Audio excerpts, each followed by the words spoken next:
La feinte aujourd'hui Eurydice de Claire Dutray chez Publinet sur des mauvaises photos et une captation des trajets faits pendant 2 jours, parce que c'est surtout là, à vrai dire, que je l'ai lu.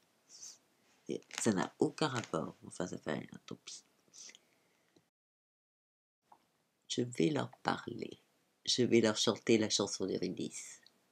Les fritillères dans le pré, roses et pourpres, leurs tiges fines, vertes et tendres qui ploient sous la corolle, la membrane de leur échiquier tendue en 6 points avant de retomber vers le sol. Les bouquets formés, disséminés dans le pré, les épères qui y habitent, les mouches qui les visitent, le lombric glissant le long contre leurs bulbes, la terre humide sous l'herbe fraîche au pied des aunes qui plongent leurs racines dans le lit de la rivière, le martin pêcheur en éclair au-dessus de l'onde et la loutre qui y glisse. Orphée a trouvé le chemin des enfers, aujourd'hui tellement encombré. Il s'est uni à d'autres. Ils sont allés dans le pré, à plat ventre. Ils ont traversé le charnier des odeurs à plein nez. Ils ont retrouvé les filons et les boucles de rétroaction. Ils ont trouvé les cercles en spirale, les mêmes et jamais les mêmes. Ils ont sur des tables organisé des festins. Avec Eurydice, ils l'ont fait. Ils y ont invité Gaïa, ils y ont invité Cronos. Ils ont bu le nectar et l'ambroisie et mangé les tripes que se réservaient les humains. Je le sais.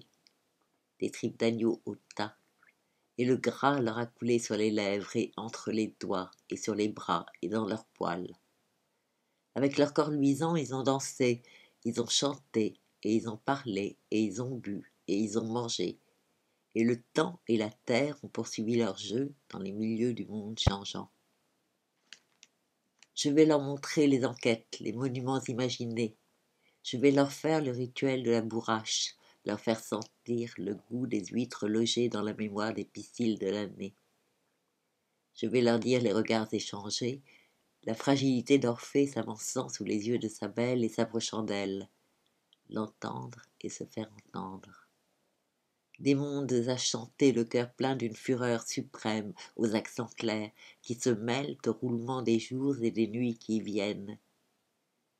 Orphée qui se dissémine dans les voix de tous à la fois, les mers et les hommes, les femmes et les forêts, les collectifs des étangs et des enfants, les riverains des rivages incertains, Ajon, Sterne, Mérous et Salicorne. Orphée qui leur insuffle le chant qui relie, je vais leur chanter, et Eurydice aujourd'hui.